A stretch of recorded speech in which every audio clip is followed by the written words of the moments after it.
এখনকার যেহেতু pre monsoon চলছে, ফলে প্রি মনসুন সিজনে এটা স্বাভাবিক ওয়েদার, অর্থাৎ এই যে কালবৈশাখীর মৌসুম, এই কালবৈশাখীর মৌসুমে কালবৈশাখী ঝড় হবে, এটাই স্বাভাবিক।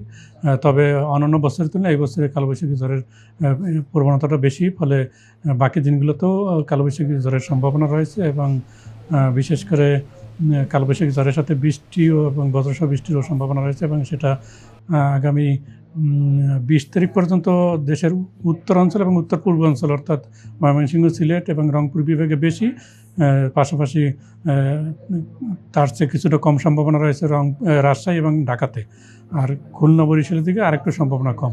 তবে 20 তারিখ থেকে বৃষ্টিপাতের পরিমাণটা সারা দেশে আবার কিছুটা বেড়ে যাওয়ার সম্ভাবনা রয়েছে। বৃষ্টিপাত যেহেতু দিনের বেশিরভাগ সময় হচ্ছে না, হয়তো কোনো একটা মুহূর্তে হচ্ছে, ফলে যখনই বৃষ্টিপাত থাকবে না তখন দিনের বেলা, এবং সেটা যদি দুপুর থেকে বিকাল পর্যন্ত বৃষ্টিপাত না থাকে, তখনই দেখা যাবে যে তাপমাত্রা বেড়ে গিয়ে সেটা তাপপ্রবাহে রূপ নেবে এবং কোথাও কোথাও সেটা মৃদু থেকে মাঝারি পর্যন্ত তাপপ্রবাহে রূপ নিতে পারে।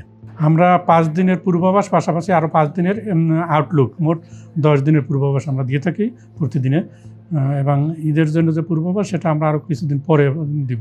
কালবৈশাখী ঝড় এবং বৃষ্টিপাত এটা অন্যান্য বছরের তুলনায় এই বছরে প্রি মনসুনে তুলনামূলক বেশি।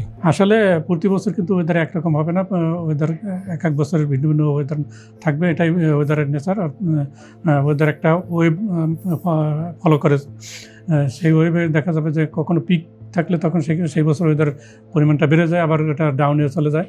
আমরা সাধারণত ক্লাইমেটোলজি, আমাদের যে ক্লাইমেট, সেই ক্লাইমেটের নিয়ামকের মধ্যে বিভিন্ন নিয়ামক আছে, তার মধ্যে যেমন এল নিনো, লা নিনা আছে। ফলে এখন আমরা যে সামনের দিকে আমরা এল নিনোর দিকে যাচ্ছে, ফলে বৃষ্টিপাত এখন যেটা আছে সেটা হয়তো কিছুটা কমে যেতে পারে মনসুনের দিকে। আর ঈদ লাগছে মনে, ঠিক আসবে মানে সবখানে।